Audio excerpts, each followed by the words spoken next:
Bonsoir.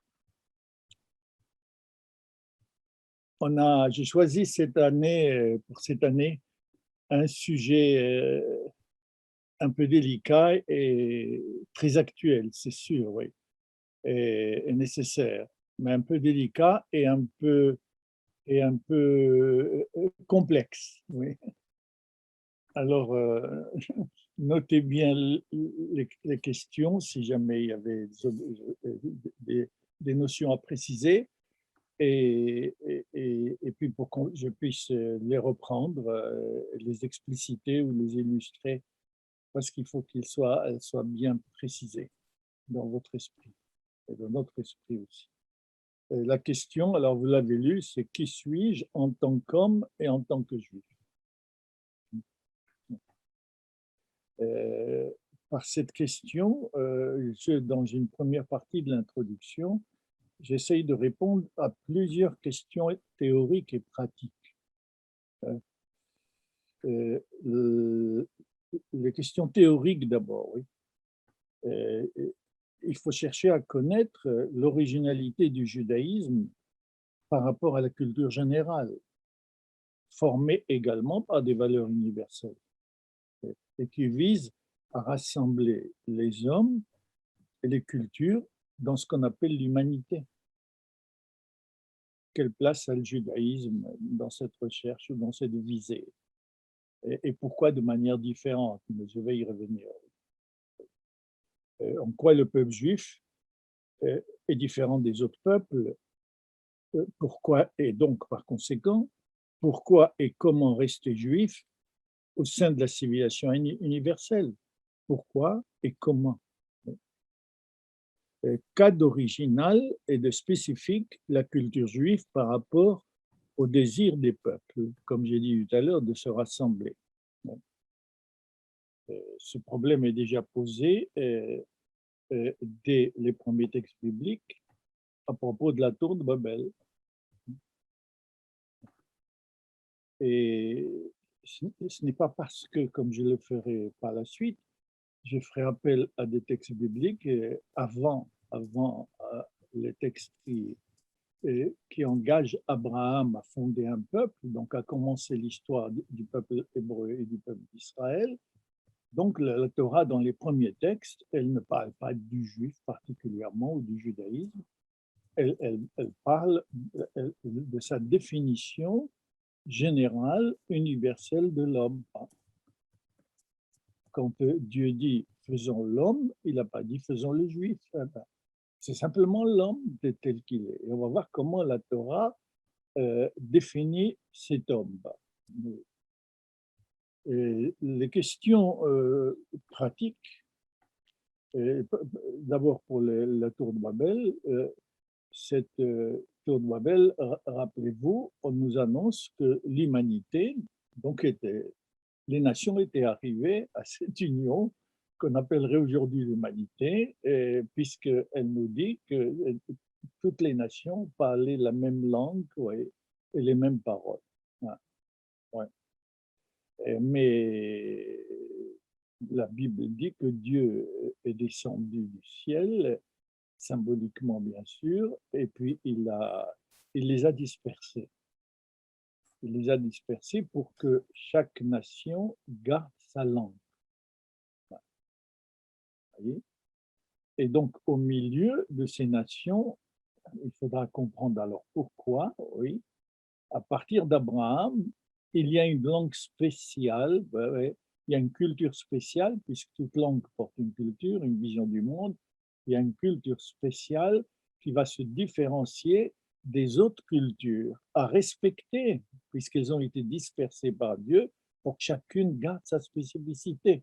C'est très actuel, pour que chaque culture reste dans l'histoire, ne disparaisse pas. Ouais. Et que les habitants d'un pays puissent faire attention à tous les efforts qu'il faut faire pour que leur culture se poursuive et se développe et se crée sans cesse et se recrée sans cesse. Il y a donc ces questions théoriques. Il y a les questions pratiques. Il faut lutter contre l'ignorance, encore une fois, des Juifs assimilés qui ont abandonné les pratiques juives. Ils ignorent le judaïsme et n'en retiennent que des conceptions et des représentations erronées. Et ce n'est pas de leur faute toujours. Parce que, par exemple, aussi, il y a des religieux fidèles aux pratiques, mais qui ignorent également la vision de l'homme et de l'histoire portée par le judaïsme. Soit parce qu'ils n'étudient pas, c'est le cas général aussi, et ils ne comprennent pas qu'il ne suffit pas d'obéir pour se sentir quitte, que sans l'obéissance, notre culture disparaît, hein, mais qu'il faut aussi chercher la signification, l'intention gardée dans les conduites dictées par la Torah. Oui. Quelles sont donc les questions impliquées dans le titre général des, des recherches que nous allons entreprendre? Qui suis-je en tant qu'homme et en tant que juif? Puisqu'il s'agit d'une analyse comparative entre ces deux notions, juif, homme, il nous faut commencer par examiner les conceptions que l'Occident a élaborées pour définir l'être humain, pour pouvoir dégager la différence, hein, avec le statut juif. C'est seulement par cette voie que nous pouvons nous disposer à comprendre la conception que le judaïsme s'en fait.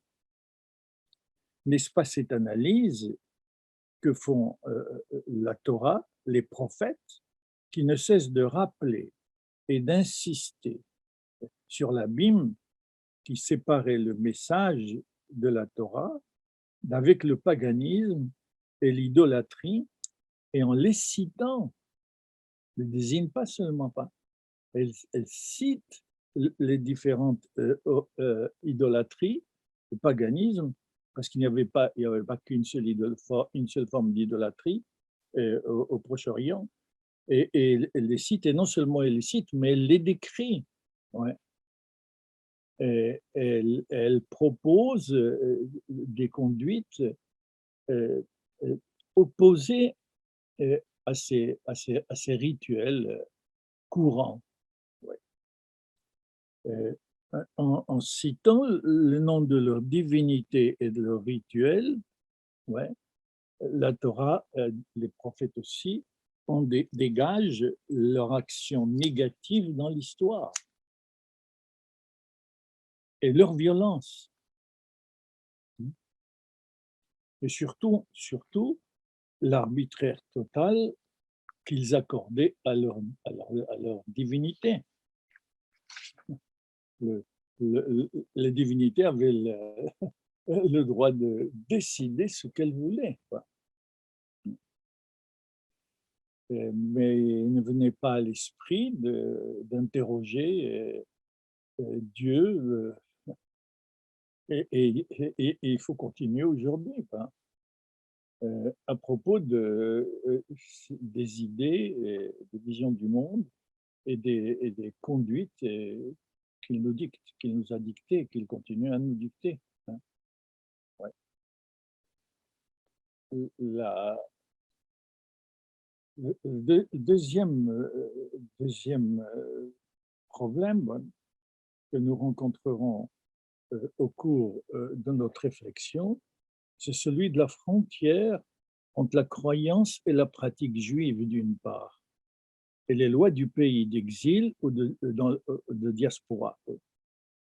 La solution proposée par certains réformés et certains libéraux est que la religion juive est privée et qu'elle doit faire obstacle, elle ne doit pas faire obstacle à l'appartenance à la société où on vit. Elle ne doit pas faire obstacle à l'universalité. En somme, elle recommande aux Juifs, sois juif chez toi, vous connaissez la phrase, sois juif chez toi et citoyen en dehors, sois homme comme tous les autres hommes.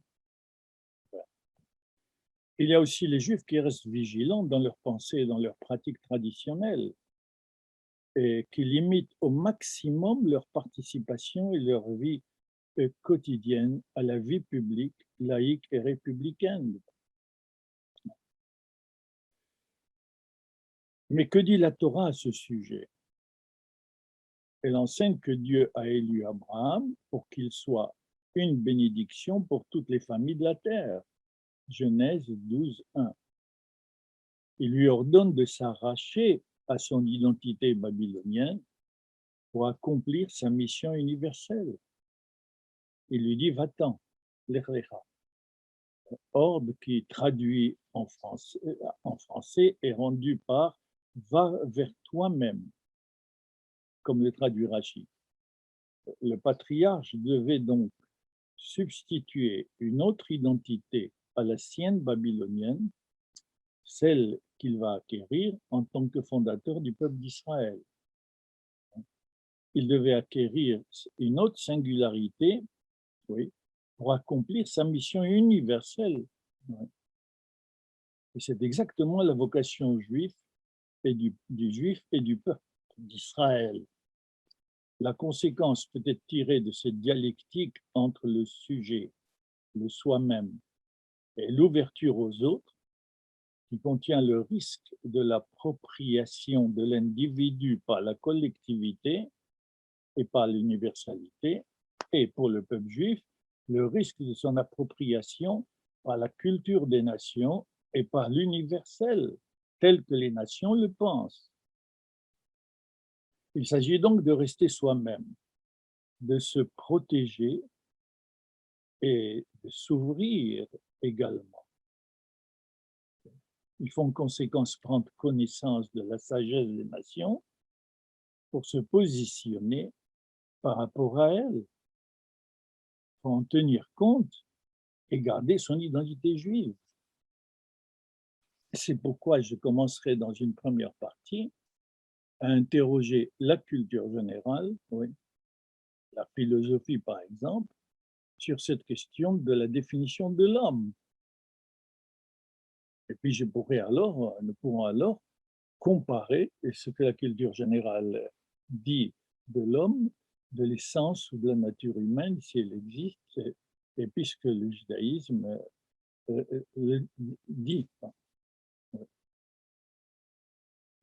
Abordons maintenant la première question, qui est celle: que suis-je en tant qu'homme? Pour y répondre, malheureusement, on procède par une énumération de propriétés descriptives auxquelles on peut rétorquer, oui, mais qu'est-ce que tu as cherché exactement? As-tu trouvé celui qui porte ces propriétés que tu lui as attribuées? Qui est-il, lui? La question se porte sur le je et non ces différentes manifestations qui s'appellent le moi, ces différentes propriétés. Et on croit qu'en citant ces propriétés, on connaît l'essence de l'homme. Non, l'homme n'est pas un objet. Cela est valable pour un objet, ça c'est le savant, mais pour l'homme, non. L'homme est un sujet, ce n'est pas un objet. Donc, par quelle voie l'atteindre? Je suis un homme. Précisons la question. Je, J-E, oui, une originalité, une singularité irremplaçable, qualifiée de personne. Mais peut-être ai-je la même nature que tous les autres? Suis-je un individu, un exemplaire de cet ensemble appelé l'humanité, sans réalité propre, sans originalité, de telle manière que nous puissions constituer une espèce humaine à l'image de l'espèce animale et végétale, composée d'individus qui se ressemblent et qui se rassemblent par leur ressemblance. C'est la méthode scientifique. Et la méthode scientifique ne peut pas procéder autrement. Mais cette méthode scientifique appliquée à l'homme, hein, revient simplement à se limiter à ses propriétés.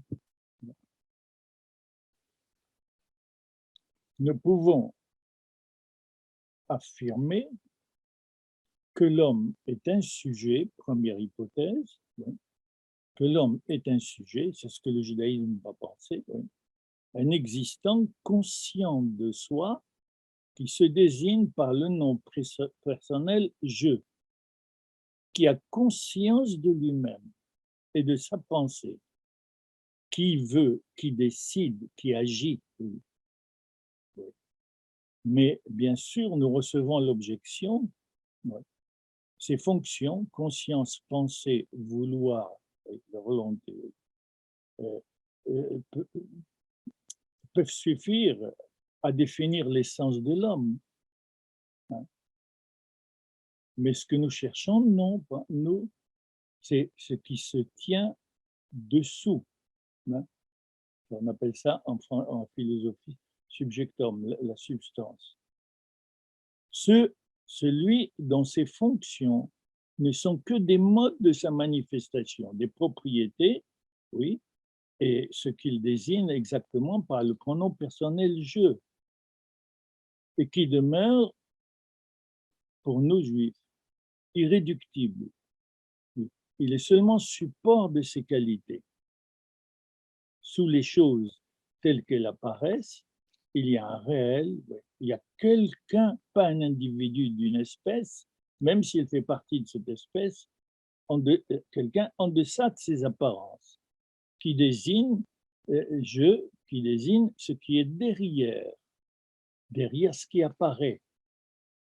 Ne pas confondre le sujet avec ses propriétés valables, comme je l'ai dit tout à l'heure, la pensée, le vouloir, etc. Mais qu'est-ce qui désigne exactement? Si vous voulez, on peut le dire, quand nous disons « je », qu'est-ce que nous disons? Qu'est-ce que nous avons dans l'esprit? C'est ça la question qu'il faut poser et à laquelle le judaïsme s'affronte, et on va voir ce qu'il dit là-dessus.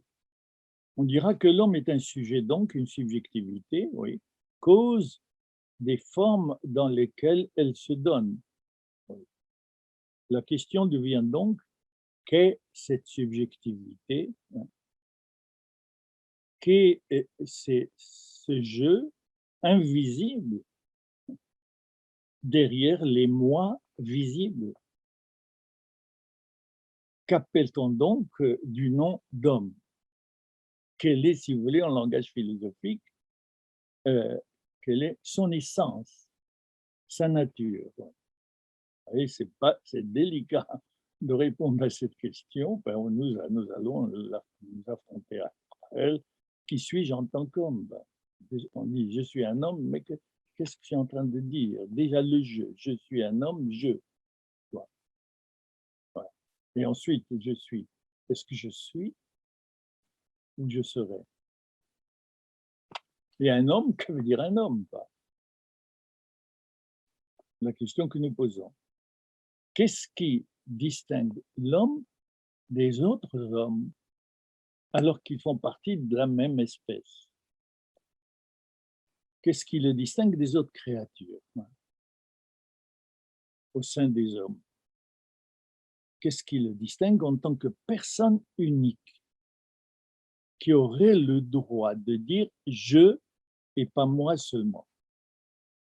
Les moi, c'est-à-dire le moi physique, social, politique, psychologique, intellectuel, sont des modes d'apparition de l'homme que nous cherchons, enfin, et des apparitions, encore une fois, de lui en tant que je, en tant que qui? Celui qui dit en hébreu « ani » en hébreu. Mais le « ani », contrairement au « je » et au « moi », hein, le « ani » qui traduit le « je » traduit aussi le « moi ». « Ani » en hébreu veut dire « je » et veut dire « moi ». Pourquoi? Parce que l'un ne va pas sans l'autre. Ouais. Et on va analyser donc ce Ani aussi. Alors, le judaïsme nous rend exigeants, très exigeants, parce qu'il veut que l'homme prenne conscience de lui-même pour s'acquitter de ses responsabilités en général.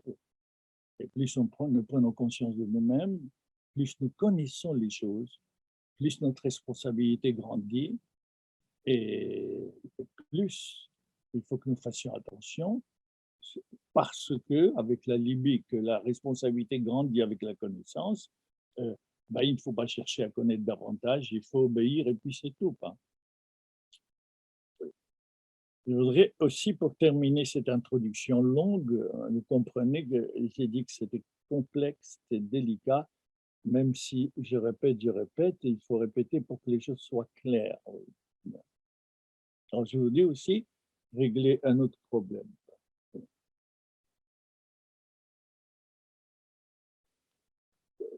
C'est l'esprit dans lequel on doit répondre à cette question. Et sur ce plan, la, la, la, la Torah distingue la connaissance du ma et la connaissance du mi, la connaissance de l'objet et la connaissance du sujet. Et c'est pourquoi il faut distinguer, ce qu'on ne fait pas très souvent ailleurs, et même en philosophie, on ne dit pas qu'est-ce que l'homme. C'est une mauvaise question. Mais qui est l'homme? Qu'est-ce que l'homme? Ça signifie qu'on considère comme un objet, comme je disais tout à l'heure, avec des propriétés. Et donc, c'est la question du du quoi, comme pour les objets. Mais la question quoi, elle vaut pour les objets. Le savant ne peut pas faire autrement.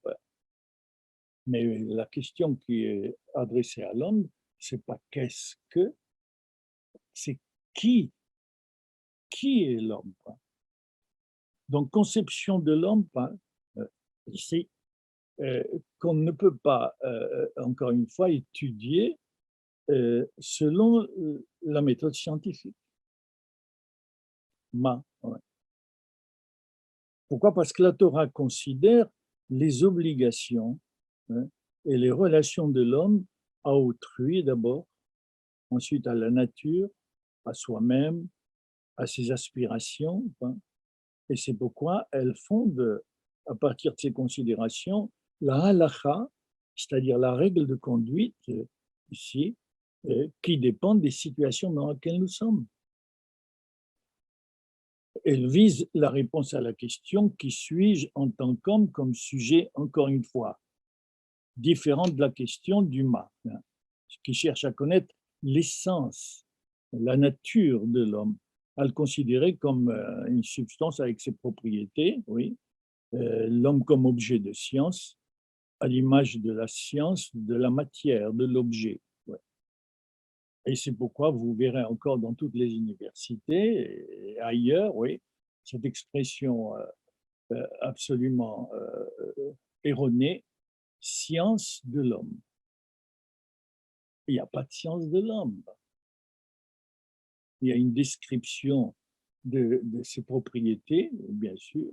Il y a description des mœurs et des coutumes, etc., et des rituels des cultures, oui. Mais ce n'est pas, même pour l'histoire, il y a l'histoire aussi de l'humanité et de l'homme, mais qui dit que l'histoire est une science. Ouais. Science de l'homme, cela signifie qu'il n'y a pas de liberté, que l'homme n'est plus qu'un objet, mais on revient à ce que je disais, que dire science de l'homme. Oui. Ici. La Torah s'intéresse à la fois à l'homme comme volonté et comme pensée. Je vais le montrer tout à l'heure sur le texte biblique. Et il ne s'agit pas de les séparer, parce qu'elle ne sépare pas la Torah entre ce qu'on appellerait l'être et le devoir être.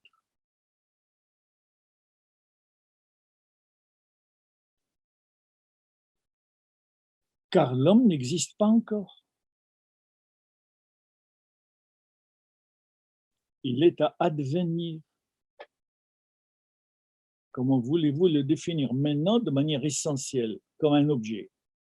Voici ce qu'est l'eau. Eh ben, l'eau, elle a des milliards d'années, elle est comme ça, elle sera comme ça. Non, l'homme est un mi, c'est pas un ma. Il est inséré dans plusieurs conditions de vie. Et l'homme doit assumer ses responsabilités. Conditions de vie, le couple, la famille, la cité, le peuple, l'humanité, le monde animal, le monde végétal, le monde minéral. C'est autant de rencontres et d'obligations de l'homme, femme, de donner signification, sens aux relations qu'il peut avoir et qu'il doit avoir normalement avec ces différentes conditions, ces différentes responsabilités. Donc, disons, connaissance de qui?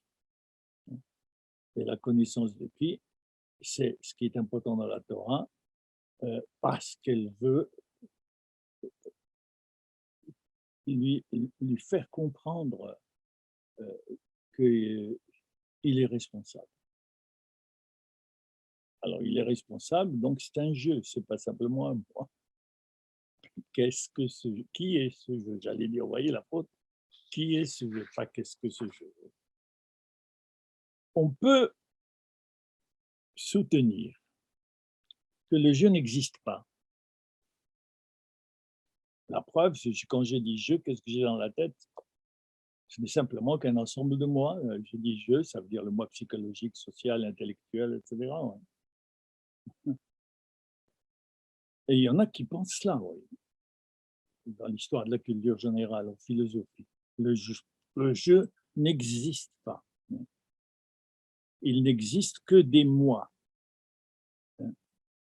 Et que l'homme n'est que le produit de son corps, de sa société, de l'histoire, de son psychisme. Oui. Mais alors, comment expliquer, objection, comment alors expliquer les attributs moraux ou juridiques qui lui sont attribués par la société? Comment expliquer qu'il ait des droits et des devoirs? Qu'il ait la capacité de se donner des fins, des buts, et de les réaliser grâce à la raison qui lui en indique les moyens.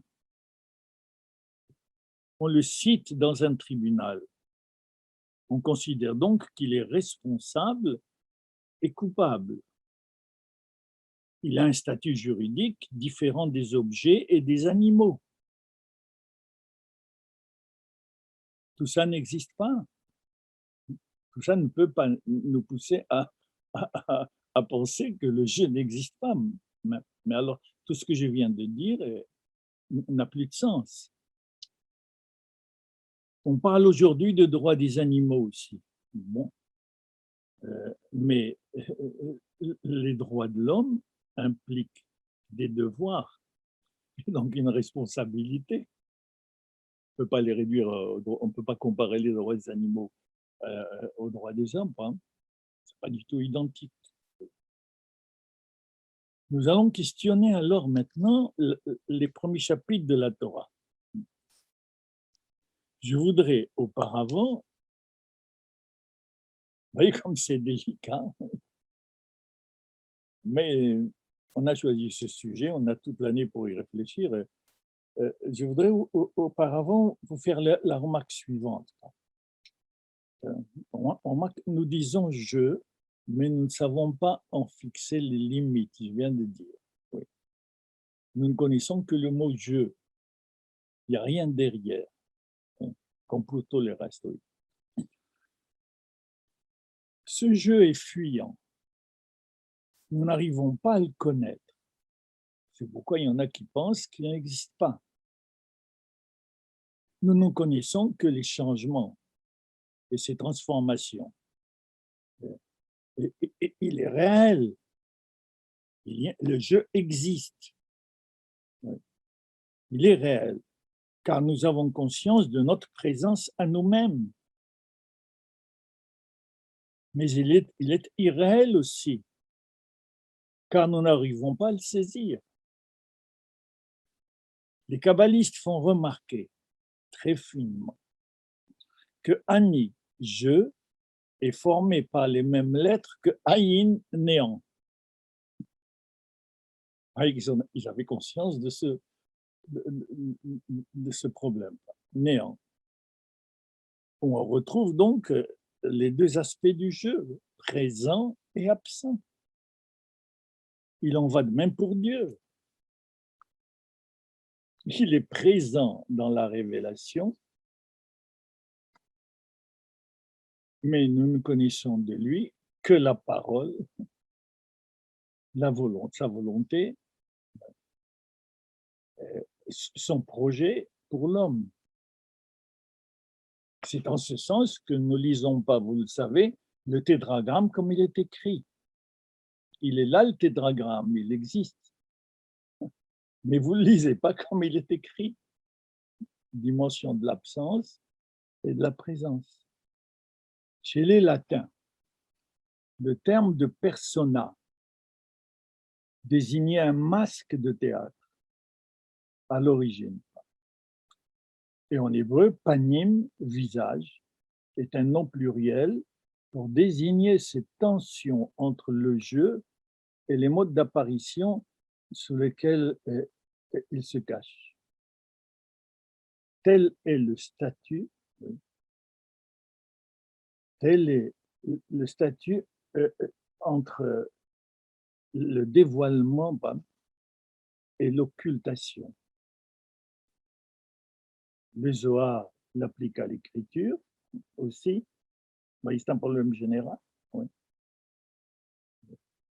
Le sens, il y a le sens qui est occultation dans une présence qui est l'écrit. Et ce sens est caché, c'est pourquoi il l'appelle sod. Il ne peut se transmettre que oralement, pas par écrit, sinon vous le fixez. Ou encore aussi, pas la peine d'aller loin pour terminer ça, oui, l'esprit et le corps. Ne dites pas la matière. La matière, elle est dans la nature. Le corps n'est pas la matière. Bien sûr, il est constitué de matière. Mais le corps n'est pas matière. On va le voir tout de suite. C'est un corps animé. Animé par la... Donc l'esprit et le corps qui ne se dévoile, cet esprit qu'à travers le corps. Et il se cache aussi derrière lui.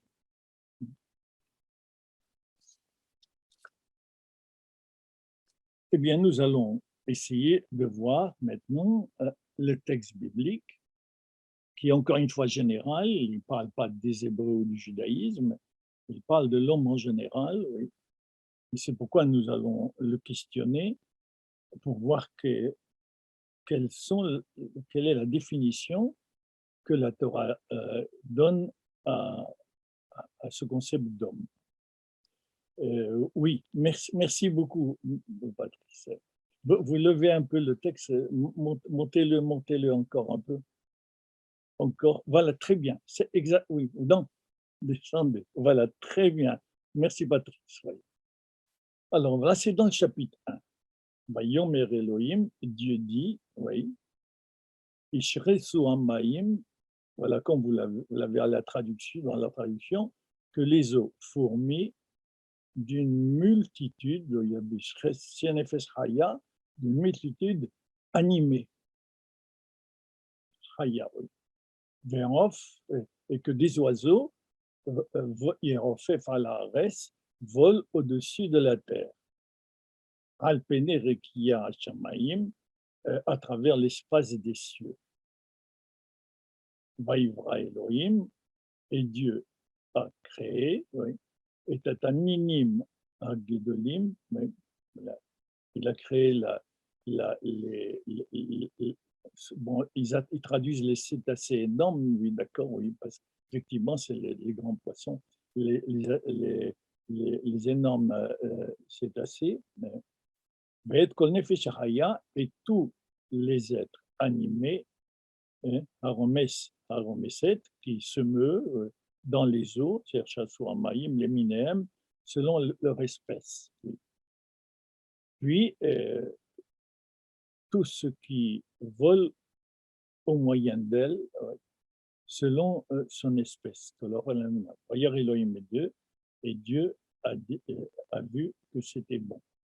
Alors, bien sûr, bon, là je saute, et Dieu les bénit, et il dit que ce soir, un soir fut, un soir matin. Et ceci, donc, c'est pour les eaux. Il y a donc Nefesh Haya. Retenez cette expression que j'ai soulignée. Nefesh Haya, c'est traduit de manière précise, une âme vivante, une âme qui vit, oui. Verset 24, et Dieu dit, Totseares, que la terre produise, vous comprenez? C'est la terre qui va produire. Et il va lui dire, bien sûr, et c'est pourquoi il dit plus tard que cette terre qui doit produire, elle doit contenir par elle-même ce qui doit lui permettre de produire les végétaux. Donc, ou les animaux, que la terre donc produise, Nefesh Haya, des êtres animés, donc une âme vivante, oui. Lemina, selon son espèce. Et Behema Varemes, donc la bétail, reptiles, Haïtoares, les bêtes sauvages, selon leur espèce, et ce fut ainsi. Bien. Donc, il y a quelque chose qui bouge, qui est animé dans l'eau, qui est le poisson, qui a un corps, mais ce corps est animé, ce n'est pas une matière inerte. Et donc, c'est d'une autre sorte que la matière inerte. Et déjà, sur le plan des animaux marins et des animaux terrestres, on ne peut pas dire que leur corps est une matière seulement ou une mécanique, comme disait Descartes. L'animal est une machine. Non, le corps n'est pas une machine, le corps vivant, c'est un corps vivant. Il a des automatismes que n'a pas l'objet, que n'a pas la matière inorganique. Oui, des distinctions très importantes aujourd'hui. Mais la question, c'est pourquoi je cite ce texte, c'est à propos de la création de l'homme. On dit Vaïser Hashem Elohim, et le Seigneur, Dieu, ce n'est plus Elohim seulement. C'est Hashem. Oui. C'est Hashem, le tétragramme ici. Pourquoi? Parce que c'est l'homme et que la nature, elle, déterminée, oui, ne connaît pas Hashem, ne connaît pas le rapport personnel. L'homme a un rapport personnel avec elle, mais elle n'a pas de rapport personnel avec l'homme. À partir de l'homme, une autre forme de relation surgit, qui est exprimée par Hashem, Elohim. Il y a Elohim, bien sûr, oui, mais c'est Hashem qui va porter l'accent à partir du moment où l'homme est créé. C'est pourquoi la Torah l'utilise que quand l'homme est là. Pour le reste, elle dit Elohim. Donc Hachem, le Seigneur, on traduit comme ça, le Seigneur, parce que nous le lisons Adonai. Vous voyez, nous ne lisons pas comme il est écrit. Nous lisons Adonai, et Adonai veut dire Seigneur. C'est-à-dire, en voyant ce texte, en voyant ce nom, je prends conscience de moi-même, homme libre, oui, mais sujet, obéissant à une loi, prenons une responsabilité. Oui, voilà. Donc Hachem Elohim a formé l'homme, Adam, a formé Adama, poussière de la terre.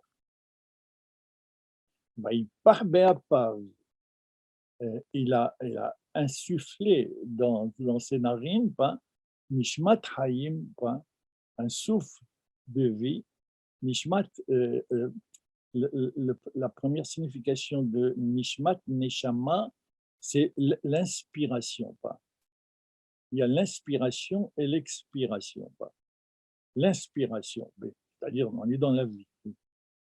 Nishmat Hayim, donc une inspiration de vie, un souffle de vie, oui, bien sûr. Vahi Adam, et l'homme se transforma, et l'homme devint Nefesh Haya, comme l'animal.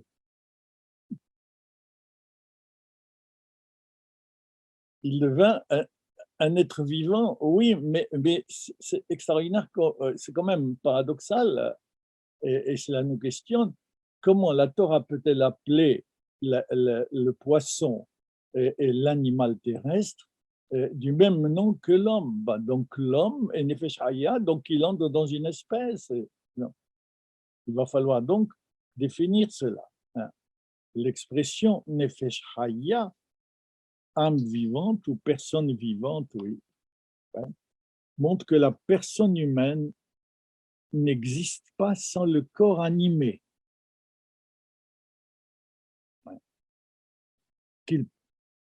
qu'elle partage avec l'animal, Nefesh Haya. Oui. Mais ce qu'il y a, c'est que les commentaires, vous voyez, le Midrash va vouloir, et il réussit, à dégager la nuance, et même beaucoup plus que la nuance, que a l'expression Nefesh Haya quand elle est appliquée à l'homme et quand elle est appliquée aux animaux.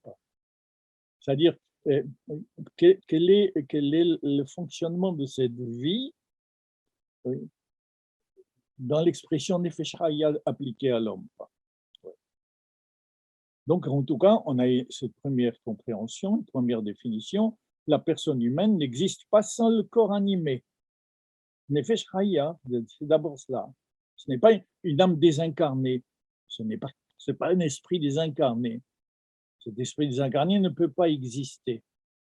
Et c'est cet esprit désincarné, cet esprit précisément incarné, oui, Nefesh Haya, que le Midrash va essayer de définir. Elle n'est donc pas un objet, une chose. Elle est d'abord, comme l'espèce animale, un support physique dans lequel se développe la vie. Adam. Adam désigne l'homme, il y a plusieurs définitions. Adam désigne l'homme en général, qui désigne l'origine, donc la définition générale de celui qu'on appelle l'homme. Il désigne l'humanité considérée comme une espèce caractérisée par une propriété collective, oui, un animal d'une autre espèce, bien sûr, sans rien de personnel, d'unique à sa naissance. Il est homme, il est nefesh, oui. Il faut, même haya, oui, il faut pour que le corps animé se développe en être humain, il faut ce qu'on appellerait un processus d'hominisation, qui lui fasse prendre conscience qu'une Nishmat Hayim, lui a été donnée, provenant non de la nature, comme les poissons et les animaux, mais d'ailleurs. Le verset dit que c'est Dieu qui a insufflé une âme de vie, une animation d'une autre catégorie que la vie au sens biologique seulement. Ce qu'il n'a pas fait pour les animaux marin ou terrestre. Ce processus a la qualité de transformer Adam, enfin, on verra par la suite, en Ish, un autre nom d'Adam, et plus loin encore en Enoch. Ouais. Une personne vivante, un être humain différent de l'animal, mais euh, avec cette qualité humaine, identique chez l'animal, qu'on appelle Nefesh Hayya, la vie dans l'homme. Elle fonctionne en elle-même que la vie dans l'animal, puisqu'on dit Nefesh Hayya pour les deux, mais pour la tradition juive, cette vie elle-même animée, voyez, elle a des possibilités que la Nefesh Hayya de l'animal n'a pas. Il faut chercher quelles sont ces possibilités. Et suivant le verset qui décrit la création de l'homme, oui, l'homme porte trois noms. Il est poussière de la terre, prise de la terre, niveau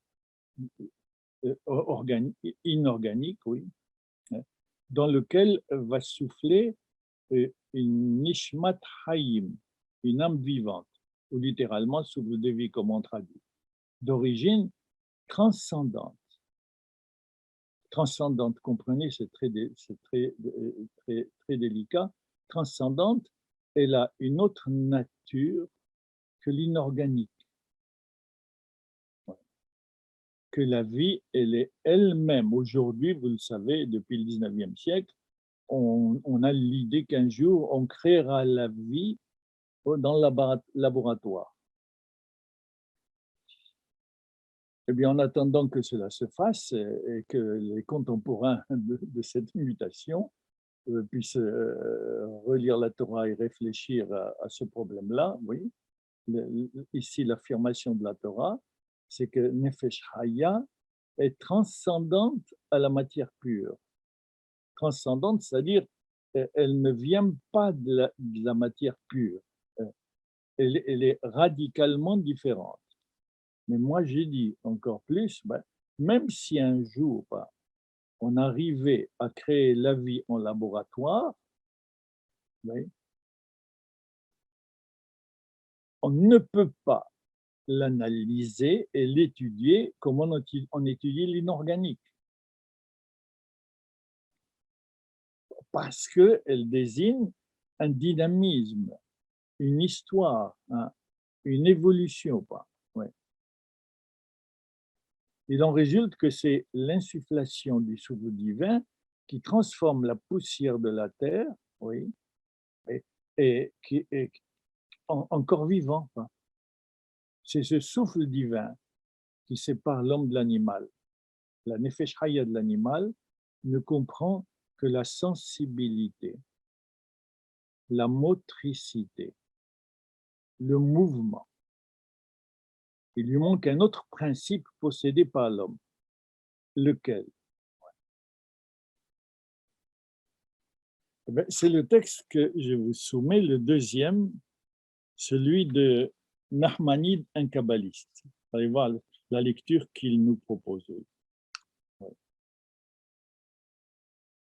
Merci, merci Patrice. Amitra Kemim, ceux qui réfléchissent, les sages, ceux qui cherchent la sagesse, si vous voulez, ceux qui cherchent donc la part dans l'homme, la part de l'homme, mais Emamrou, parmi eux, et il y en a qui disent qui bat Adam, que dans l'homme, il y a Shalosh Nefashot, il y a trois Nefesh, trois Nefashot, trois âmes. Nefesh Agadol, Ketsomeya, le Nefesh, donc l'âme, la grande, Ketsomeya, comme le végétal.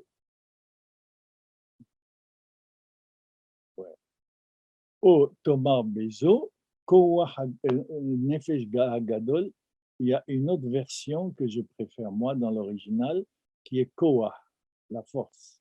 Je ne sais pas pourquoi on a choisi ici Nefesh, et dans la plupart des livres, on choisit Nefesh. Mais en fait, c'est Koah, Oui. Vous voyez, je le note ici, les notes. Je vous donne les références là. Ou Bohod Nefesh Atenoua, il a seulement, voilà, oui. Vous voyez, comme Nahmanide va organiser les choses, ouais, ouais. Il y a donc la vie végétale. Ouais. Et puis au Bohod, mais dans l'homme, dans l'animal aussi, à ce niveau-là, Od Nefesh Atenoua, l'âme qui est le mouvement. Ouais. Chez Iskia Kadouv, que l'écriture a mentionné, Badagim ou Bahaya ou Kolore Mes Alares. Magnifique. Dans la vie végétale, il y a la vie. Seulement, il n'y a pas le mouvement. Tout d'un coup, la vie, si vous voulez, on peut le dire entre guillemets, a évolué, où il y a une mutation, où il y a une création, oui. Et tout d'un coup, si vous voulez, excusez-moi l'expression, tout se passe comme si l'arbre ne se suffisait pas de la nourriture qu'il tirait du sol, il est allé la chercher ailleurs. C'est le poisson, et c'est l'être vivant, et tout reptile sur la terre. Voilà. Donc ça, c'est animal. Véachélishit est la troisième, un nefesh en squelette, c'est l'âme nefesh. Vous voyez, il utilise le mot nefesh, il respecte le texte. Nefesh en squelette, intelligente. C'est-à-dire la connaissance, vous le voyez ici. Ou mehem amour, mais il y en a qui disent, ils vont plus loin que cela, qui sont simplement contentés de classer, de dire les propriétés. Mais il y en a qui vont plus loin. Mehem amour, il y en a qui disent ici, alors là, il fait allusion à Maïmonide, oui, dans le premier chapitre ici de son livre, Mehem Ameo, qui zot un nefesh Hasheba Adam, que cette nefesh qui est dans l'homme, mais Pia Elion est transcendante. Comprenez bien, transcendante, d'abord dans un sens humain, avant de lui donner le sens divin. Le sens humain pour nous concret, cela signifie que l'intelligence ne peut pas être réduite à la vie comme produite par la vie, comme la vie ne peut pas être réduite par la matière inorganique, et qu'il faut établir et construire une connaissance originale pour chacun des niveaux. La méthode utilisée dans notre langage aujourd'hui, la méthode utilisée pour étudier la vie végétale n'est pas la même quand on étudie la vie animale. Parce que dans la vie animale, il y a d'autres qualités que n'a pas le végétal. Donc, il faut utiliser une autre méthode. Le mouvement, la sensibilité, etc., comme je disais tout à l'heure. Ouais. Et puis, aussi, quand on étudie la connaissance, on ne peut pas l'étudier selon la même méthode que l'animal, pour l'animal ou pour le végétal. Ouais. Donc, elle est mépialion de la bouche supérieure, ouais, ultra supérieure. Le on à la fin, ici, signifie le superlatif. Ouais. Donc, transcendant. De al. Al veut dire sûr. Oui. Voilà. Elion, donc, le plus haut, transcendant. Et Bahim, c'est où? Et donc, on y trouve Shalosha Kohota ces trois puissances qu'on vient de dire. Voilà. Vera qui est Yahida, seulement, c'est troisième niveau à Mouskelet. Vous voyez, c'est là. Ce troisième niveau, l'âme intelligente, l'âme qui réfléchit, qui cherche la connaissance, oui, elle est unique. Elle est irréductible et elle est spécifique à l'homme. On ne la trouve pas dans les deux autres niveaux. Ve'akatu vazé, et cette écriture, ce verset, oui, oui, et Mosken, il faut entendre qu'il fait allusion à cela. Hein. C'est à propos de notre texte, hein, oui. C'est pourquoi il dit à Katoubasé. Parce qu'il dit, Shiatsa Hashem et Adam, que l'homme a créé l'homme, que Dieu a créé l'homme, oui, et vous voyez comme il dit Hashem, il ne dit pas Elohim. Il a créé l'homme, Farminadama, poussière de la terre, Vayamutal, à ce moment-là, il était étalé, étendu, Golem, alors vous savez ce que veut dire le Golem, hein, qui vient de même comme une pierre de même silencieuse. Alors là, c'est un emprunt à la philosophie que définir donc l'inorganique par le silence. On le trouve également chez les philosophes. Mais Akadosh Baruch Hu, le Saint béni, il est. Oui. Oui. N'a pas insufflé dans ses narines Nishmat Hayim. Ve'az Hazar, à ce moment-là, il ne cesse pas d'insister, vous voyez, comme il sait que c'est délicat. Et Ve'az Hazar, et alors l'homme s'est transformé, oui, l'Ihyot Nefesh Haya pour devenir Nefesh Haya. Shitno en bas, grâce à laquelle il se met en mouvement. Comme on a dit tout à l'heure, les bêtes, les poissons, les animaux terrestres. Chez Amar Bahem, où il a dit, par exemple, qu'il pilule que les eaux pululent de CRS Nefesh Haya, oui. Et la terre a fait surgir, a produire le Nefesh Haya. Vezetaam le Nefesh Haya. Et c'est ça qu'il faut comprendre dans l'expression les Nefesh Haya. Que fait ce Lamed? Que fait ce Lamed? Ouais. Pourquoi on dit Vaïhi Adam les Nefesh Haya? Ouais. Vaïhi Adam les Nefesh Haya. Kelomar, c'est pour dire chez Shabbat Adam l'ilot Nefesh Haya, c'est dire que l'homme est devenu l'ilot les, que devenu, c'est-à-dire c'est une transformation totale, ouais, de cette nefesh antérieure animale bas vivante. Voilà, et ici, je saute ici, vous poursuivre, qui a l'amed, car le lamed, tavo, le lamed, il est utilisé pour les transformations totales, littéralement inverse. Comme par exemple, l'exemple dans la Torah, les dam bayabashet, il s'agit donc des poissons dans l'eau de la première clé. Oui. Oui. Voilà. Et voyez les nahash, la même chose, voyez, il devient nahash, il devient serpent. Hein. C'est l'Amed, il indique la transformation totale. Et il a placé l'homme, la mer, les harava, en terre sèche. Et c'est une transformation totale. Ouais. Aval onkelos. Alors, il va donner la deuxième différence, la nefesh haya de l'homme par rapport à celle qui est dans les animaux terrestres et maritimes. Donc, il a dit la connaissance, hein, la pensée. C'est la première différence caractéristique de l'homme. Ouais. Mais Onkelos, Amar, a dit Vahava ba'adam le mimalela.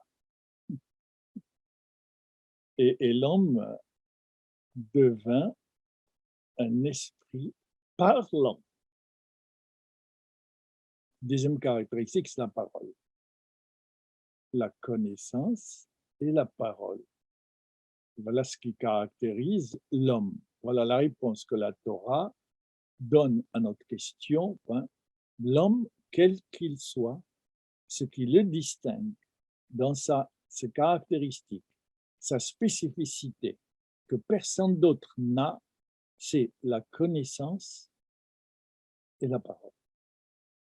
La pensée et la parole. Vous voyez ici, bon. Et Vezot, bon, là, Vezot a Nefesh HaMaskalet, et ça, c'est l'âme qui réfléchit. Asher Nafha Hashem, que Hashem, toujours, hein, Dieu, a insufflé dans ses narines, Vehaïtavo, vous voyez, cette pensée-là, cette connaissance, cette pensée, oui, parce que Dieu a insufflé dans l'homme Nishmat Haïm, Baba, et alors il est devenu Nefesh Medaberet, une âme qui parle. Et donc, il ne le fait pas, il le fait ailleurs, oui. Il y a donc ce problème à poser pour nous, hein, qui est développé énormément dans d'autres textes. La réponse, la question de savoir quelle est la relation entre la pensée et la parole.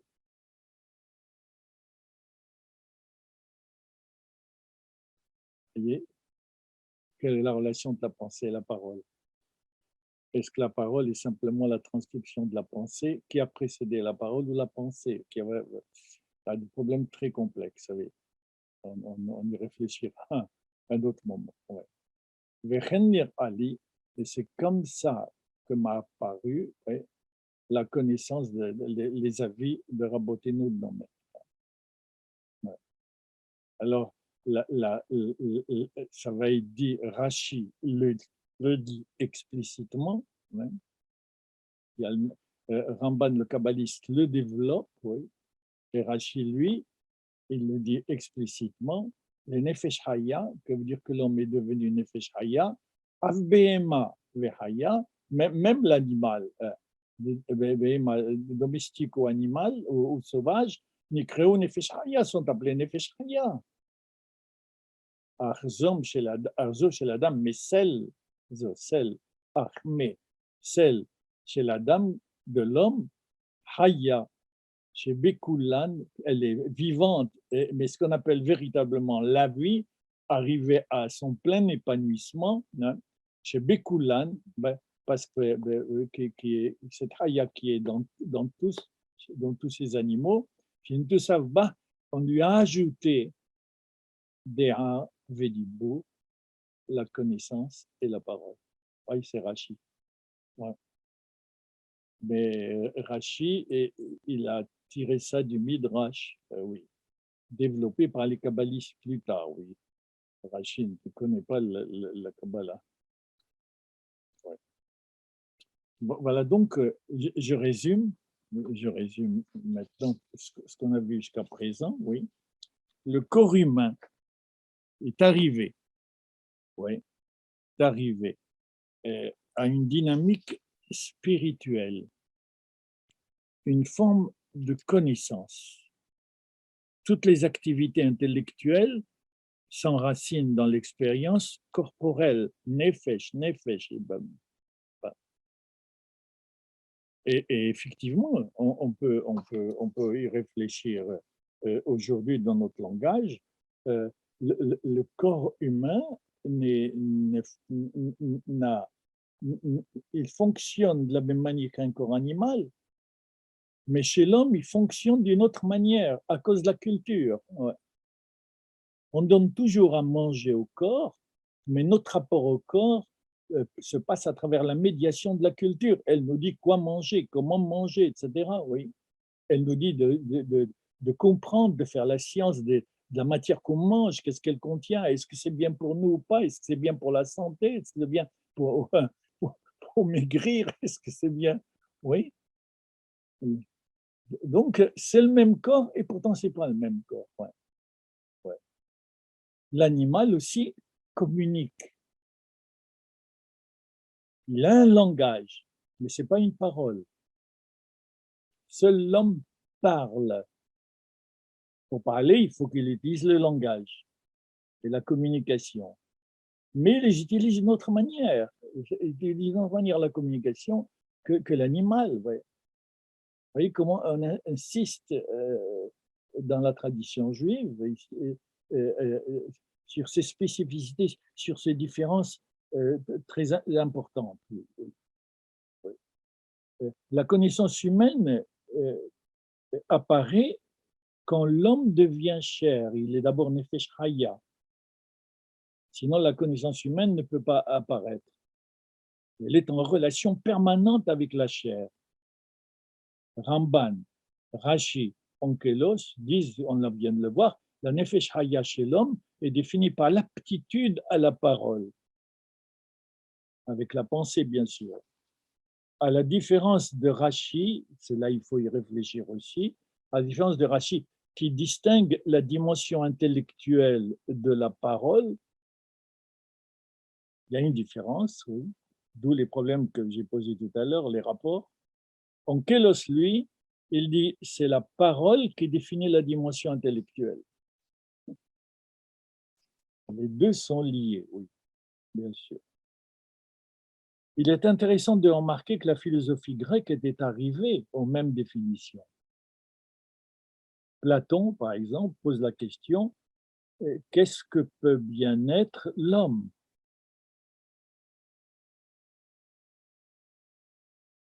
Et il dit voilà ce que la philosophie cherche. Voilà, vous voyez, ce qu'il se donne tant de mal à expliquer, ce qu'elle se donne tant de mal à expliquer soigneusement. Aristote précise ce qui est propre à l'homme, c'est la vie de la pensée, puisque la pensée constitue principalement l'homme. Mais il définit aussi l'homme, Aristote, ouais, comme le seul animal qui utilise le langage. Ouais.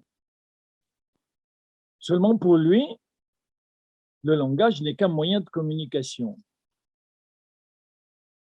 Vous pensez, on vous a appris à exprimer cette pensée à travers cette parole, bien, vous prononcez, vous articulez cette parole, et l'autre, parce qu'il a été à la même école que vous, à la même culture, il comprend ce que vous voulez dire par association. Donc, le langage n'est qu'un moyen de communication. Ce que la tradition juive va mettre en question. Le langage n'est pas simplement un moyen de communication, il porte l'âme du peuple, il porte la culture du peuple. Plus on dira, on verra quand on y arrivera, plus c'est le langage qui forme l'identité de l'individu qui parle. Ce n'est pas un moyen de communication, pas. Il vaut mieux dire que c'est un moyen de signification. Oui. Oui. C'est finalement le logos, la pensée, chez les stoïciens, qui les conduit à réserver à l'homme la puissance rationnelle. C'est à partir d'eux que c'est défini systématiquement. C'est alors qu'apparaît la définition de l'homme comme un animal raisonnable, définition qu'on a retenue jusqu'à aujourd'hui. Nous verrons que la connaissance et la parole sont autrement pensées que les Grecs, comme je viens de le préciser par rapport à la parole et le langage. Et comment la tradition juive leur donne une définition et une fonction différente. Voyons ce que dit le texte biblique à cette question. Le deuxième texte, Patrice, s'il vous plaît.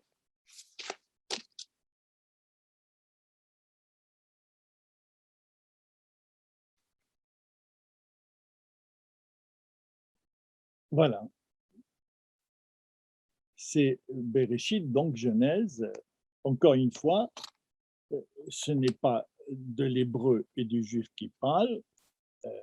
Il dit ce que la Torah pense de l'homme et de la culture en général. Ouais. C'est à partir d'Abraham, encore une fois, que les choses vont se caractériser, se spécifier. Ouais.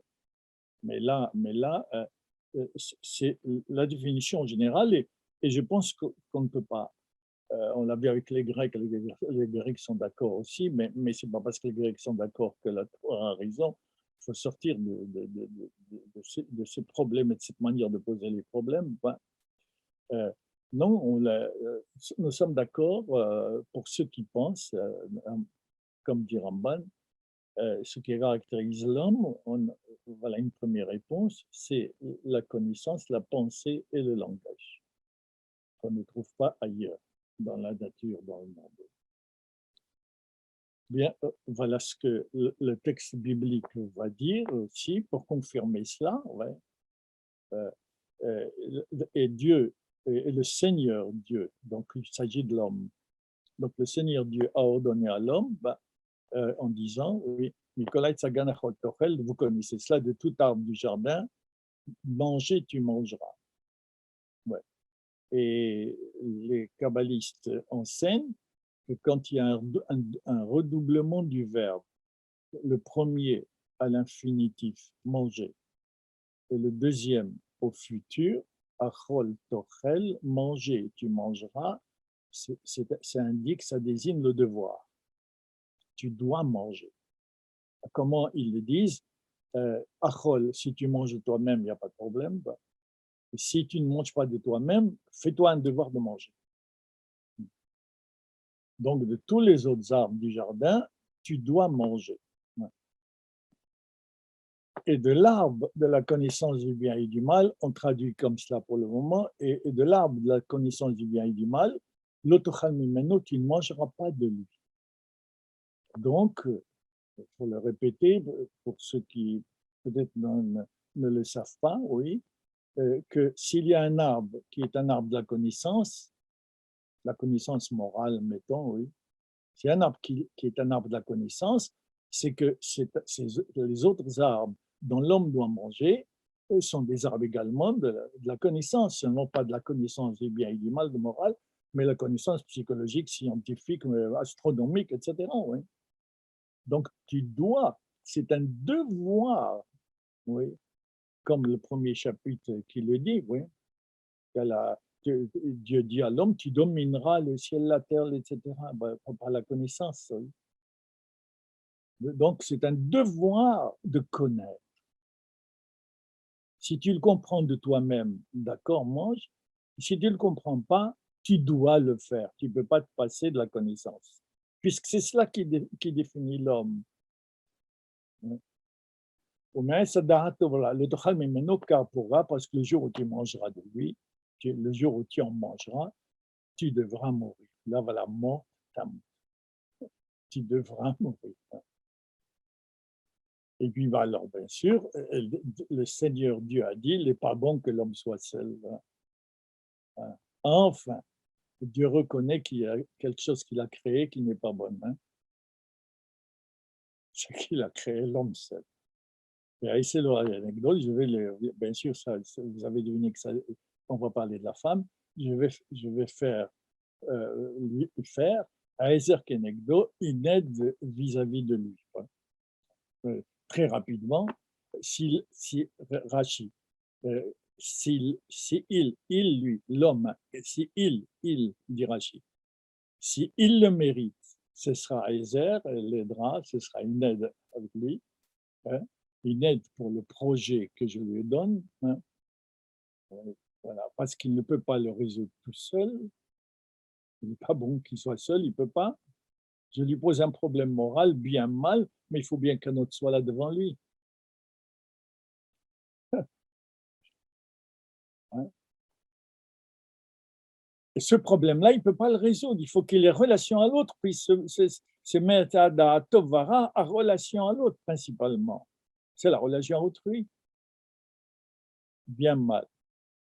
Donc, il faut mettre devant lui un autre. Donc, il ne peut pas le résoudre tout seul. Ouais.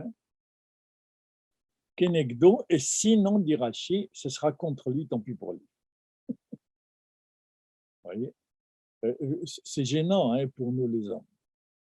Quand il y a querelle de ménage, c'est la faute de l'homme, c'est ça que dit Rachi. Réserve, s'il mérite, vous voyez, ce sera une aide. S'il ne mérite pas, Kenegdo, Neged veut dire l'opposition, la contradiction, Neged, oui.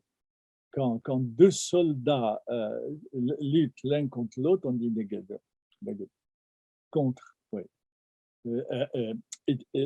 L'origine, c'est Neged en phase 2.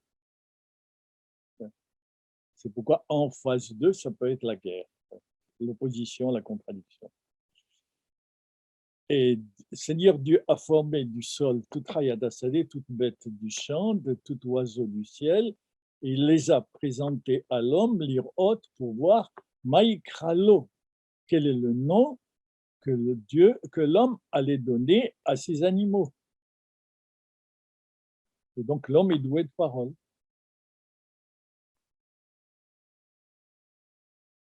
Adam, voilà une confirmation de ce qu'il dit Maïmonide, ou plutôt l'origine dont Maïmonide, Rachi, etc. ont tiré leur leçon, qu'on vient de voir. Ouais. Et tout ce que l'appellera littéralement l'homme, tout, tout, tout, chaque, tout nom quel qu'il soit que l'homme attribuera à l'homme, à l'animal, oui, Nefesh Hayahu, c'est moi, âme vivante, c'est ça son nom, et là, quel que soit le nom, c'est Nefesh Hayahu. Il ne peut pas donner un nom qui ne tienne pas compte de ce qu'on vient de dire sur Nefesh Hayahu. Et Vaïkra Adam, et l'homme a appelé, a donné des noms, donc il parle.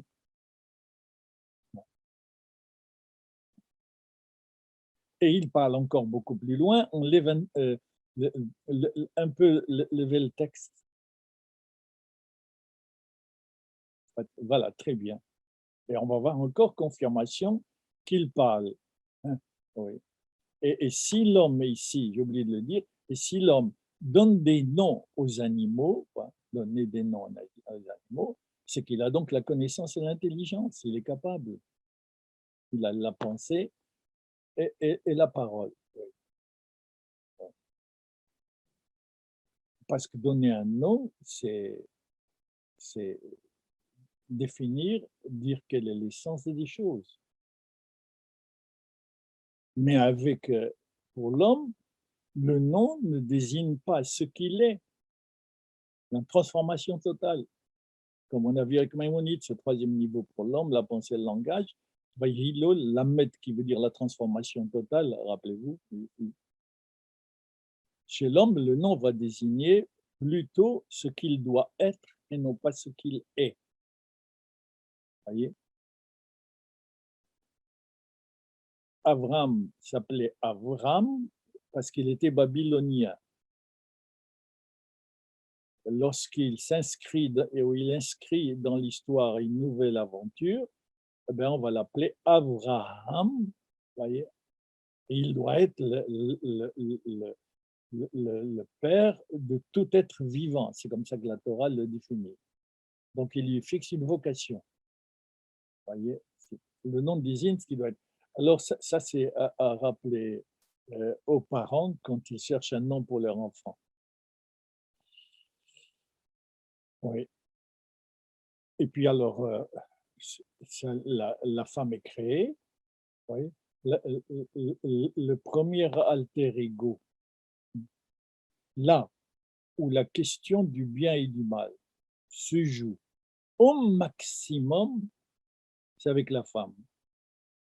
C'est pourquoi c'est la femme qui rencontre l'homme la première fois. Il faut attendre le 4e chapitre pour que l'homme rencontre l'homme, Caïn et Abel. Mais là, le premier autre, la première hôte de l'homme, c'est la femme. Parce que c'est là où la rencontre, encore une fois, se mesure au maximum avec la question, la question du bien et du mal, de la responsabilité à l'égard de l'autre, du souci de l'autre, comme on dit aujourd'hui, etc. Oui.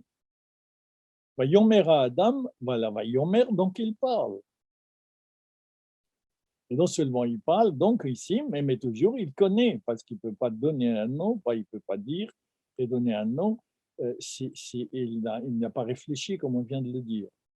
Et l'homme donc a dit, Zotapam, cette fois-ci, cette ci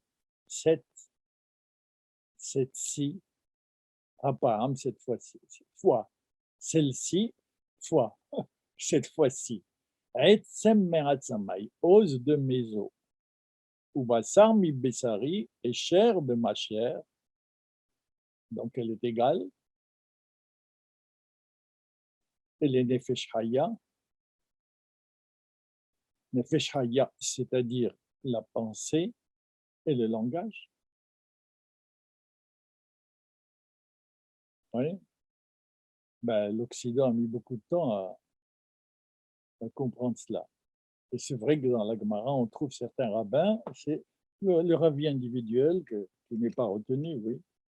Que le rabbin, qu'effectivement, l'intelligence de la femme est moindre que celle de l'homme, etc. Non, non, non, le texte ici s'inscrit en faux. Os de mes os, chair de ma chair. Nefesh haya, oui. Les autres, à celle-là, et Kare Isha, voilà donc il parle. Et il a réfléchi à la relation nouvelle qu'il est en train d'avoir avec ce premier hôte qu'il rencontre, qui est la femme. Bassar mi Bessari. Et donc il a décidé qu'elle doit s'appeler Isha. Qui met Ish parce que l'homme, lui, il s'appelle Ish. Oui, il est devenu Ish, oui. En rencontrant l'autre qui s'appelle Isha. Alors, vous le savez, cette remarque que la tradition fait, oui, Isha qui met Ish, car ici, Isha et Ish, Isha, vous le voyez avec Kamatse, c'est le féminin de Ish. On ne peut pas pousser l'égalité plus loin. Os de mes os, chair de ma chair. Elle va aussi, sur le plan de la nomination, pour montrer cette égalité totale, les autres, Kare Isha, oui, on l'appellera Isha, ou elle n'est pas Ish, féminin de Ish. Oui.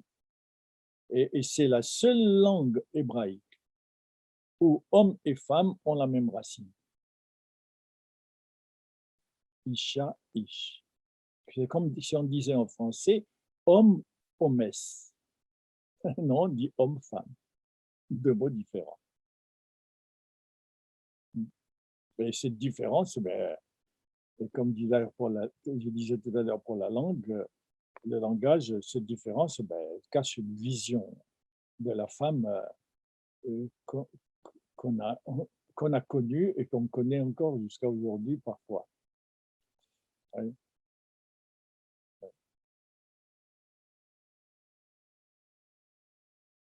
Et vous voyez ici comment, oh là, on peut le dire, mais en passant, ben, on va le dire. Les deux, donc d'abord, l'homme doit quitter père et mère et s'attacher à sa femme pour qu'il soit une seule chair. Vous voyez l'unité totale. Et les Midrashim ajoutent Basar Echad, c'est l'enfant également. Ils ont relation qui va précisément donner naissance à un enfant euh, qui traduit l'union des deux chairs. Yo le Basar Echad. Les deux étaient nus, Adam Veishto, la femme et son épouse. Alors, ouais. Alors, voyez comme c'est gênant à partir de ce qu'on est en train de lire là, de dire ma femme, ma femme. Je peux dire mon outil, ma voiture, mon stylo, mon vêtement. Vous voyez, une relation de propriété. On dit ma femme, donc elle m'appartient. Ma femme, la même expression, possessif. Ouais. Et c'est vrai que dans l'histoire, et ça continue, ce rapport est possessif. L'homme a un rapport de possession avec la femme. Enfin, c'est exprimé dans la langue. Oui. Tandis que là, on dit Adam veishto, Adam veishto, son épouse, voilà, je préfère, oui. Son épouse, son alter ego. Il n'avait pas honte à l'égalité totale. Voilà donc ici ce que dit ce texte pour confirmer, ou plutôt de dire l'origine dans la Torah, de la manière dont la Torah répond à la question, notre question, qui suis-je en tant qu'homme? Eh bien, tu es un jeu, si vous voulez, un jeu qui possède la pensée et le langage. Et tu es le seul à le penser. Voilà, donc, une réponse. Ça veut dire que si on ne pense pas, mais on n'est pas homme. On est pris par les automatismes, les mécanismes, les habitudes, les réflexes, les instincts, etc. Oui. Pas l'habitude aussi de la pensée, oui, la même chose. Même quand il pense pour des questions utiles ou de calcul, etc., oui, courantes, communes, oui, oui. C'est pas de la pensée, c'est de la conscience d'elle-même, c'est de l'automatisme, c'est de l'association. Il n'y a pas des relations logiques entre les mots et qui le rendent capable de dire pourquoi il les lit et dans quel sens il les relie l'un à l'autre pour construire sa phrase parce qu'il avait besoin de dire quelque chose et qu'est-ce qu'il dit quand il parle et pas simplement à obéir à la loi de la grammaire. C'est vrai, oui. Et sans le langage, il n'y a pas, sans la parole, on n'est pas homme. Rendre nos enfants capables de parler, leur donner le courage de parler dans le sens où on vient de le dire, en sachant ce qu'ils sont en train de dire, et pas simplement comme un moyen de communication, mais comme un moyen de signification, parler à l'autre, s'ouvrir à lui, oui. Et lui dire par la parole ce qu'il ne peut pas deviner, oui, quelle que soit son intelligence infinie, oui, qu'il ne peut pas deviner si je ne le dis pas. C'est pourquoi il faut faire attention à la manière dont on le dit. Ce qu'on appelle parler. Sinon, c'est un langage. Vous communiquez comme les animaux. Voilà. Parler véritable et savoir ce que parler veut dire.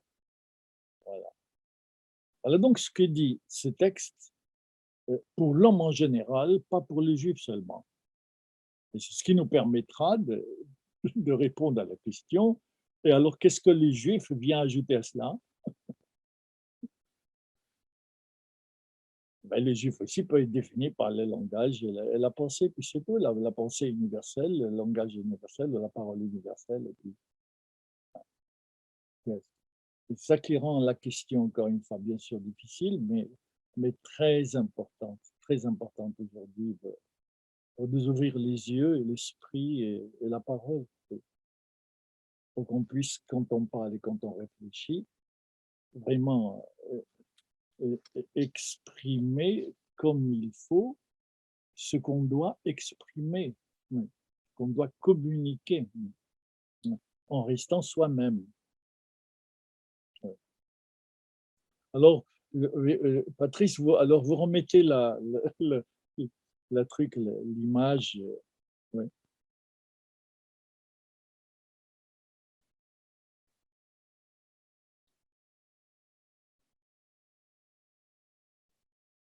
Non, remettez l'écran.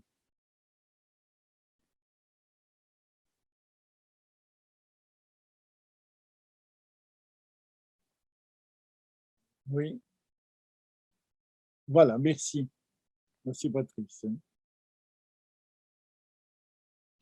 Alors, comme je vous l'ai dit, on termine cette explicitation du sujet, oui, en demandant à la culture générale comment elle définit l'homme. Ouais. Mais de manière précise, encore une fois, l'intelligence et le langage, comment il conçoit cette pensée, comment il conçoit ce langage. Alors, on le fera très rapidement, oui, sur différentes périodes. Questionner la philosophie antique, questionner l'homme de la Renaissance, oui, et questionner l'homme d'aujourd'hui. Parce qu'il y a une évolution, il y a des définitions différentes. Alors, questionnons la philosophie antique. Alors, vous le savez, oui, très rapidement, hein, je ne peux pas rester à faire un cours de philosophie uniquement, mais je suis obligé, je vous l'ai dit en introduction, de demander à la culture générale, à la philosophie, de répondre à notre question, qui suis-je en tant qu'homme? Donc voici comment ça s'est passé dans l'histoire. Oui. Euh, Socrate a ramené, dit-on, la philosophie du ciel sur la terre. Il dit connais-toi toi-même, c'est-à-dire littéralement, il y a beaucoup de significations là-dessus, c'est sûr, oui, mais il n'y a pas simplement qu'en hébreu où il y a plusieurs significations, oui. Mais, donc il y a plusieurs significations, mais en tout cas, une des significations importantes historiques, c'est que les penseurs, les philosophes, on les appelait les physiocrates. Et ça a commencé en Asie mineure, oui, pas en Grèce même. C'est venu plus tard en Grèce. En Asie mineure, les Grecs s'intéressaient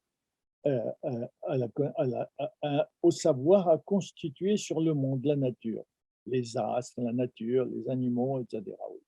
Et puis, ils ne s'entendaient pas, ils se contredisaient. L'un disait que, vous connaissez cela, l'un disait que la matière première à partir de quoi le monde a apparu, c'est l'eau.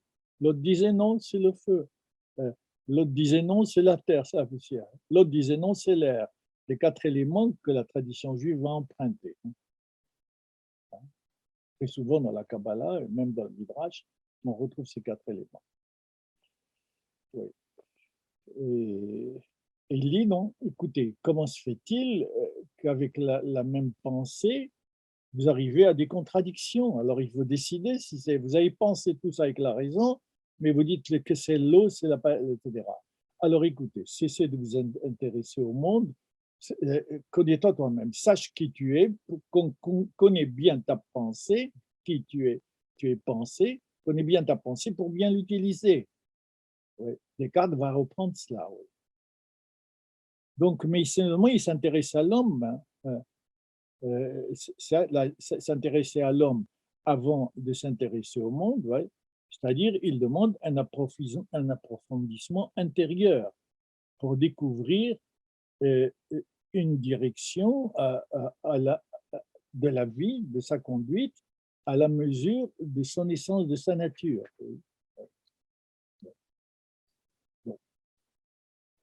Et de ses possibilités. Seulement, attention, il ne faut pas commettre la faute que beaucoup, même de certains philosophes, certains philosophes commettent. Seulement, cette analyse de soi-même n'est pas une introspection à la manière psychologique. Non, ça viendra beaucoup plus tard. Oui. L'analyse psychologique, elle a pour objet l'analyse du moi profond de l'homme ici. Mais non, pour Descartes, connais à toi-même, découvre les lois de la raison. Réfléchis sur toi-même, sur la pensée, ta capacité de penser, et regarde que cette pensée, ben, elle a une logique, oui, elle n'est pas donnée par hasard, et cette logique, on l'appelle la raison, il y a les lois de la raison. Sache que tu es donc raison pour te conduire selon tes principes.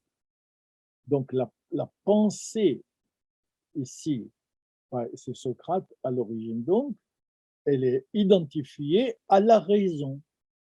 C'est pas évident, mais c'est déjà un progrès, bien sûr. Platon, lui, oui, il montre que l'essence de l'homme, c'est la pensée pure, consciente de soi-même. Là, il y a un dualisme extraordinaire qui se fait chez lui.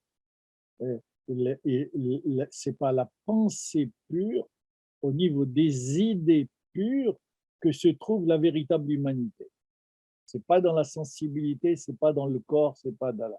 Alors c'est à l'opposé du judaïsme, bien sûr. Et pourtant, beaucoup de kabbalistes se sont beaucoup inspirés de Platon, hein, du néoplatonisme, comme on dit. Oui. Aristote écrit: ce qui est propre à l'homme, c'est la vie de pensée, puisque la pensée constitue essentiellement l'homme. Voilà. Et c'est de là que nous avons retenu, vous voyez comme nous sommes en retard, c'est là que nous avons retenu que la vérité, c'est par la raison qu'elle se trouve, elle ne va se trouver pas d'une autre manière. Puisque l'homme, c'est la pensée, et que la pensée, c'est la raison, c'est ce que dira Descartes, C'est que donc, quand on pense en dehors de la raison, on est un animal, on est sorti de l'humain, on n'utilise pas cette faculté qui caractérise l'homme, ce qui est propre à l'homme, c'est la vie de la pensée, puisque la pensée constitue essentiellement. La conduite de l'homme donc doit tenir compte de la définition de l'homme. Et comme l'homme est défini par la raison, sa conduite doit être rationnelle. Il a raison aussi, mais il a tort aussi. Une conduite peut ne pas être rationnelle et être parfaitement valable. Et être authentique et avoir de la valeur. Oui. Oui. Vous aimez vos enfants, ben, c'est parfaitement valable et c'est une valeur. Et vous avez, on peut dire, utiliser le mot, vous avez absolument raison, ben, mais ce n'est pas par la raison. Ben. Il y a des réalités, il y a des vérités entre guillemets qui ne sont pas rationnelles, mais qu'on peut découvrir par d'autres voies. Oui.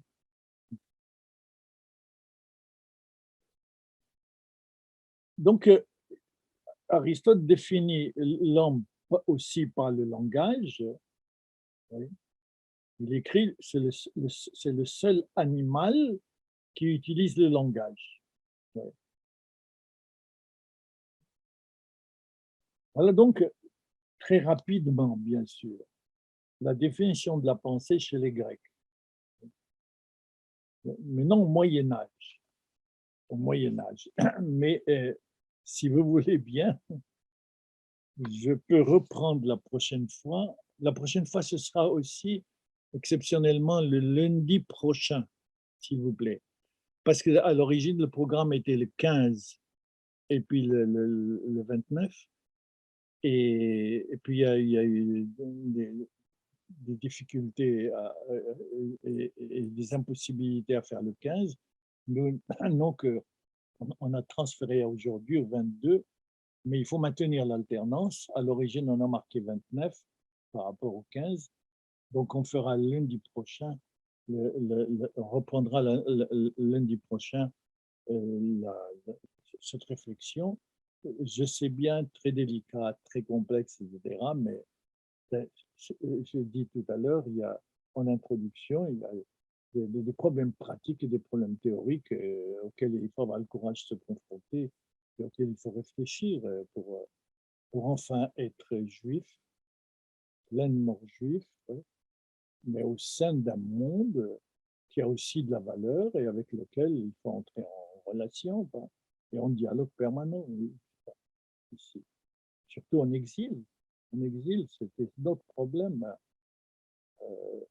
C'est toujours notre problème. En Israël, le problème se pose d'une autre manière. On le verra par la suite. En Israël, le problème se pose d'une autre manière.